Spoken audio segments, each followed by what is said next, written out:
Hi friends, ரீசெண்டாக வாட்ஸ்அப்பில் ஹனுமாருக்கு கல்யாணம் ஆனதாகவும் அது எதனால் கல்யாணம் பண்ணிட்டாருன்னு போட்டிருந்தது. அதை உங்ககிட்ட ஷேர் பண்ணலாம் தான் இந்த வீடியோ.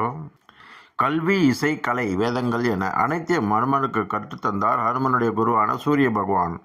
அனைத்தையும் கற்றுணர்ந்த ஹனுமன் நவ வியாகரண பண்டிதன் என்ற பட்டமும் பெற விரும்பினான். ஆனால் ஒரு குறிப்பிட்ட வியாகரணத்தை கற்க வேண்டுமானால் அவர் குடும்பஸ்தனாகத்தான் இருக்க வேண்டும் என்பது நியதி.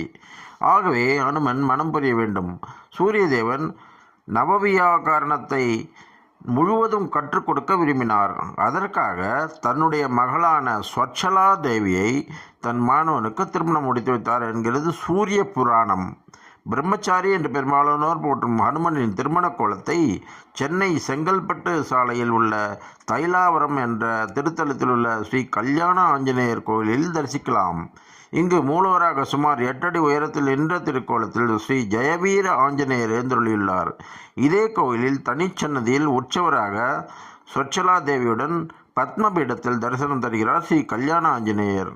4 கரங்களுடன் சங்கு சக்கரம் ஏந்திய திருக்கோலத்தில் ஸ்வச்சலா சமேத சதுர்புஜ சுப மங்களவரத ஆஞ்சநேயர் என்ற திருநாமத்தில் பக்தர்கள் வேண்டுவதை அளித்து மகிழ்விக்கிறார். காண கிடைக்காத அரிய ஸ்ரீ கல்யாண ஆஞ்சநேயர்.